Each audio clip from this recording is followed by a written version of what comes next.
ములుగు జిల్లా ఏటూరు నాగారం మండలంలో మంత్రి సీతక్క పర్యటించారు.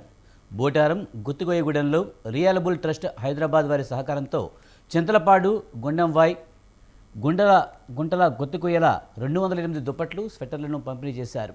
అనంతరం ఏటూరు నాగారం మండలంలోని కన్నాయిగూడెం మండలంలో రైతు వేదికలో చీరల పంపిణీ కార్యక్రమం నిర్వహించారు. మంత్రి సీతక్క మాట్లాడుతూ మహిళలను అన్ని రంగాలలో అభివృద్ధి చేయడానికి కాంగ్రెస్ బాధ్యత తీసుకుందన్నారు. మహిళా సంఘాలతో లేని వారు మహిళా సంఘాలలో చేరాలని చెప్పారు.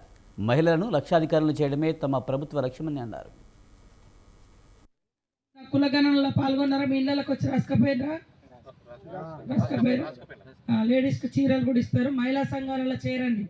మహిళా సంఘాలు 3 సంఘాలున్నాయా? ఇప్పుడు అక్కడికి రండి. మళ్ళీ ఇది అయిపోయినాక అక్కడ మీటింగ్ ఉంది. కొమరం భీమ్ అది ఉంది కదా, దవాఖాన కాడ. మీ సంఘం వాళ్ళు చెప్పలేమని మిమ్మల్ని రమ్మని. ఏటూరు నాగారం రైతు వేదికలో మహిళా సంఘాలతో మంత్రి సీతక్క సమావేశమయ్యారు. కళ్యాణ లక్ష్మి చెక్కులు, ఇందిరమ్మ చీరలు పంపిణీ చేశారు. నీళ్ళు వచ్చేటట్టుగా ఒక్కొక్క సోలార్కు దాదాపుగా 5-6 లక్షలు ఖర్చు పెట్టి అది తొందరలోనే ఒక జీవో తీసుకొచ్చి కరెంట్ లైన్ వేయాలంటే ఫారెస్ట్ వాళ్ళు వద్దంటా ఉన్నారు. కాబట్టి ఏ ఊర్లో ఆ ఊర్లో కరెంటు సోలార్లు పెడతాం. అది వెళ్తుంది.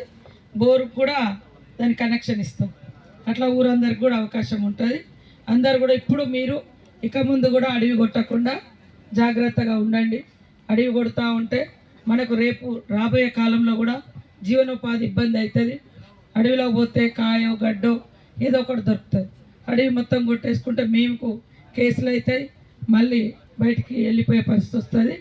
మీకు ఇంకేం సమస్యలు ఉన్నా కూడా రేషన్ కార్డులు కానీ ఆధార్ కార్డులు కానీ మనోళ్ళకి చెప్తే ఉన్నాయా పేర్లు, అప్లికేషన్స్ ఇస్తే అవి కూడా చేయడం జరుగుతుంది.